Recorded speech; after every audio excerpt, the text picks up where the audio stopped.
Sean, Alan, we're back at the fabulous Wynn Las Vegas.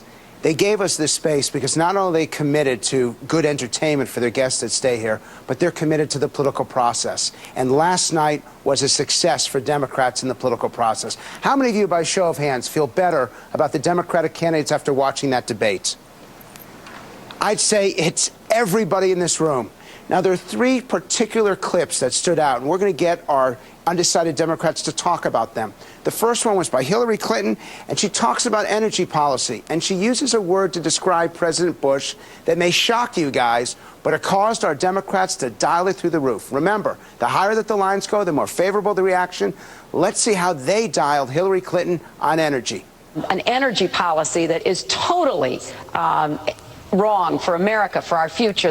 President Bush is over in the Gulf now begging the Saudis and others to drop the price of oil. How pathetic. We should have an energy policy right now, putting people to work in green-collar jobs as a way to stave off the recession, moving us toward energy independence.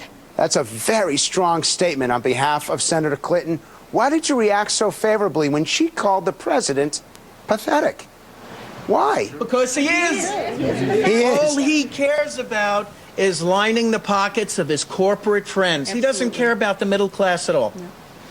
I agree. I totally agree. He's proved that with tax cuts for the rich, and he's continuing, and he wants to make those permanent, and it's hurt the backs of the middle class. He's in with oil. That's his whole thing. All his friends are big, rich Texas oil men. He doesn't understand anybody's views. He doesn't understand the middle income. He doesn't care about our families. It's all about I with him. But deliberately disobeying. But to call the president pathetic. Well, because he is. It describes him to a T because he was over in Saudi Arabia tap dancing for the Saudis. You want to know why he's pathetic?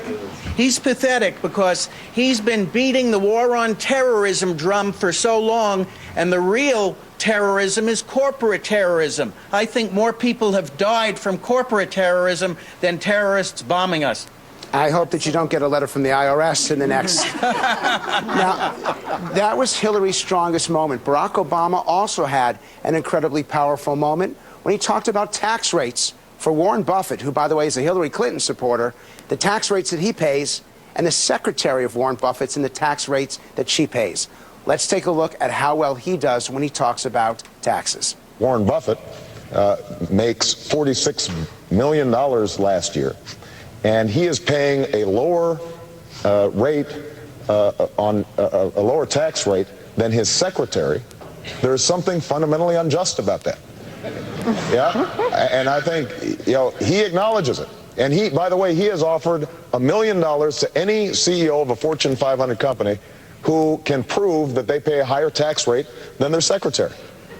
Now, nobody's taken him up on the offer, by the way. Clearly that struck a chord, but why? Why did that kind of statement strike a chord? Because Senator Obama hit the backbone of America in the middle class, where we are being shrunk, and the tax base has delinquent. We have more CEOs making more money in 10 minutes than all of us in 10 years. I understand now why the rich gets richer and the poor gets poorer.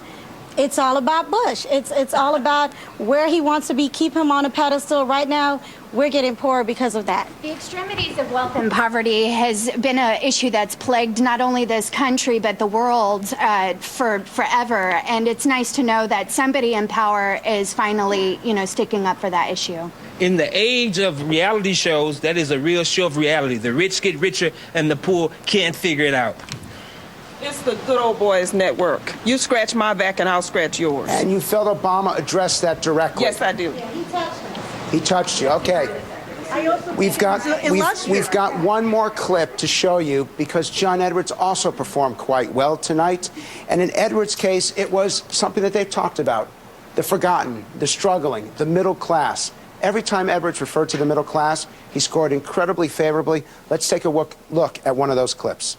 I think the system in Washington is broken. I don't think it works. And I think the American people, middle-class Americans, are struggling and suffering. They can't pay for their health care. They're losing their jobs. They can't pay for their kids to go to college. And this is a very personal thing for me. Hillary mentioned a minute ago that I grew up in a family of mill workers. I was the first person in my family to actually be able to go to college. John Edwards may not be a front runner in Nevada, but he did very, very well with our dial session participants. What was so favorable about John Edwards? Well, a lot of talk in the media has portrayed him as being a rich man. But what people forget is that he was able to become rich by putting forth programs for the middle class, and he continues to want to do that. Well, and John Edwards truly understands the plight of the middle class, and that we are continuing to fall lower despite working harder. We're struggling to keep our homes, we're struggling to keep our jobs, and to make ends meet. We just want to be able to get a piece of the dream. I think the reason why he did so well here is because Nevada is having a lot of those problems. So, I mean, it makes sense that he's relating to us. And I believe it. He came across as authentic. This was the first time I've looked at this man and haven't seen the brick girl image, and I saw a real person. I feel like we have hope for our children, for ourselves, because I'm not going to lie, I work hard and I'm scared because the more I work, the poorer I get. And I'm worried about the next generation and going to school. He touched all that. How many of you define yourselves as middle-class voters? How many of you define yourselves as struggling middle-class voters? And clearly this is a message that works for John Edwards. It was a fantastic debate in that the Democrats, our undecided Democrats, felt that these candidates were speaking straight to them. Sean Allen, it's going to be a very interesting result in Nevada, and it is too close to call.